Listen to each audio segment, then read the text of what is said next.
Ever had a fallout with someone special to you, and then you get together and realize, what are we even arguing about?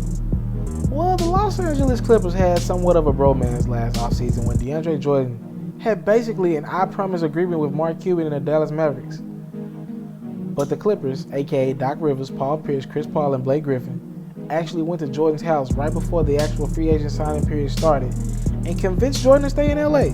As far as on the court, the Clippers did some really nice things in the offseason. The first thing the Clippers did was go grab Lance Stephenson away from the Hornets, who almost would have gave Stephenson away for 4 pieces of candy. Stephenson is super talented, but he just hasn't been able to get it together over the course of his career. This might be his last big opportunity to play for a team in contention, and honestly, that will allow him to get big minutes. Stephenson will probably log most of the starts, with newly signed Paul Pierce being the closer for the team in the fourth quarter. Pierce adds a dynamic to this team that they so desperately needed. Pierce provides a fourth quarter guy that can knock down shots, get his own shot, and gives this team a little bit of toughness. No disrespect to Chris Paul, but your 6-foot point guard can't be the toughest guy on your team. Pierce is also someone Doc Rivers can genuinely trust. Speaking of trust, Blake Griffin is trusting his jumper more and more, and it's making Griffin a tough cover. After playing at an MVP season last season, Griffin erased the notion that he was a flashy dunker and just a flashy dunker. Many people don't realize that Griffin averaged 5 assists last season. Even though most of them went to DeAndre Jordan, that's still 5 assists last season from a power forward. Griffin's biggest assist of the season was easily getting Jordan to come back to the Clippers. The player probably with the most riding on this season has to be Chris Paul though. Paul has yet to make it to a conference finals, and with the likes of Durant, Westbrook, Curry, and Lillard in the Western Conference, his clock is ticking. The great thing about Paul is he's not super athletic, so he'll be able to be great at what he does for years to come. Paul won't leave his prime as quickly as Kobe or D. Wade did.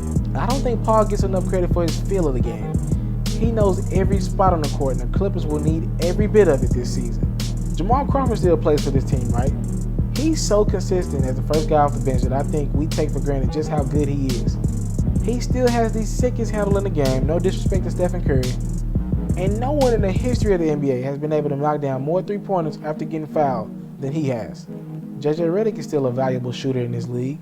Austin Rivers showed us that he belongs in the NBA last season with his stellar performances against the Rockets. Josh Smith took a pay cut, lets Hinch to wear a pay cut to play with this team after he previously defeated this team in the playoffs last season.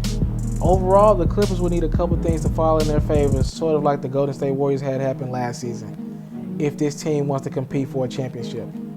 Hey, I want to thank you for taking time out of your day to watch my interview, my performance, or maybe it was a feature story. Now, right now, you can either subscribe to my channel or you can watch other performances.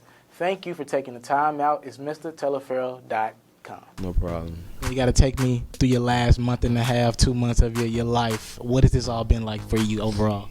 It's been busy, but, it's for the love of the game. Definitely a blessing just getting drafted.